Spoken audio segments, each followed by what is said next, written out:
බිරිඳ ස්වාමියා බිරිඳ මුලින්ම පුරුදු වෙන්න ගෙවල් වල කතා කරන්න. මේ මුළු නාවල පිටියම හැදියාගේ. පින්නතුනි ඔහොම කතා කරන එක මේක හරිද වැරදිද කියලා දැනගන්න පුළුවන්. ඒ ආත්මේ මනුෂ්‍යාත්ම භාවය. නේ දැන් අපි හිතමුකෝ අපේ තාත්තලා තෝතෝ කියලා බයිනෝ බිරිඳට. බුදුහාමුදුරුවෝ ගන්නන්නේ මේ වචනේ ඉඳන් සංවර වෙන්න ඕන එක ගැන මොකටද? ගෙවල් වල කුණු හරපෙන් බැන ගන්නවා. නාවල පිටිය නම් කොහොමද දන්නේ? ඔය සමහර දරුවෝ ඉන්නවා කතා කෙරුවොත් පින්නතුනේ කටවල වල තියෙන කුණු හරපනේ. කාටද? ගෙදර. දැන් මං අහනවා මේ ක්‍රීඩාංගණයේ ඉන්න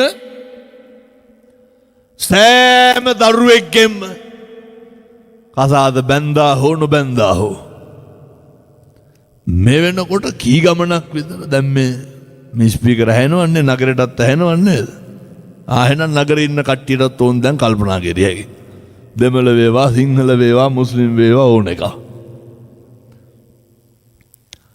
මේක හරි පොදුයි පින්නතුනේ හොඳේ මේ ශබ්ද විකාශන යන්ත්‍ර ඇහෙන තෙක් මානේ ඉන්න දරුවෝන්ගෙන් මේ අහන්නේ පුතේ මේ වෙනකොට කී ගමනක් තමන්ගේ අම්මට තෝ කියලා කතා කරලා දෙනවද? කාගෙන්ද මම මේ අහන්නේ? දරුවෝන්ගේ. පුතේ හදවතට තට්ටුවක් දාලා බලන්න.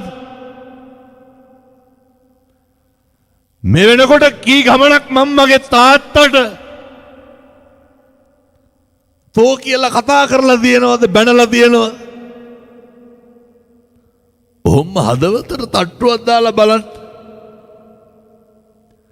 මේ ලෝකෙට වරදින්න එක හේතුවක්. දරුවෝන්ගේ දඩබ්බරකම් ඉස්මතු වෙන්න එක හේතුවක්. මත්ද්‍රව්‍ය ප්‍රශ්නේ වැඩි වෙන්න එක හේතුවක්.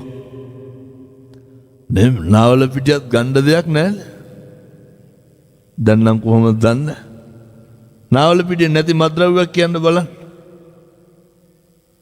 හේතුව අය මොකද මේ මෙතන ඉන්න මිනිස්සු දන්නේ නැතුවද? නාවල පිටියේ තියෙනවද දන්නේ නැහැ මම නිකන් කියන්නේ. නාවල පිටියේ මම අනිත් ටවුන් වල තියෙන ඒවා කියන්නේ.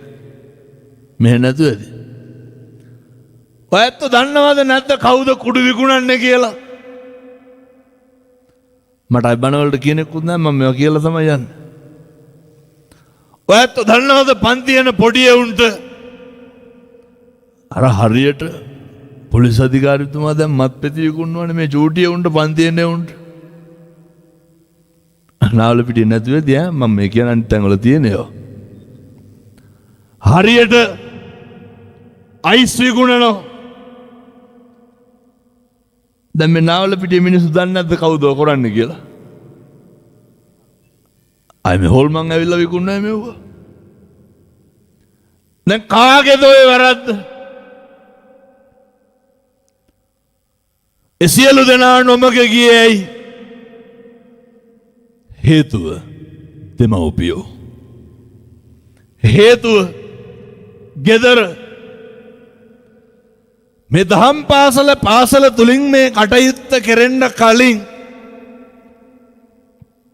මේක හදන්න ඕන තැනක් තියෙනවා පින්නතුනේ තමයි අපේ ගෙදර. ගෙවල් වලින් උගන්වන්න පුරුදු කරන්න ඕන ටිකක් තියෙනවා. ඉස්මතු වෙන්න ඕන මේ සමාජය තුල දෙමව්පියොන්ට ප්‍රාණ සමවාදරය කරන දරුවෝ බිහි වෙන්න ඕනේ. ඔයත්තන්ට පැහැදිලිද මං කියන එක? අම්මගේ තාත්තගේ වචනට දිවි දෙවෙනි කොට ආදරය කරන දරුවෝ බිහි වෙන්න ඕනේ. අම්මගේ තාත්තගේ වචනට උඩින් යන්නේ නැති දරුවෝ හදන්න පුළුවන් කාටද? ඒ අම්මටයි තාත්තටයි විතරයි. ඒකයි මං ඇහුවේ මේ ඉතිහාසයට අම්මට තාත්තට තාතෝ කියලා කතා නොකරපු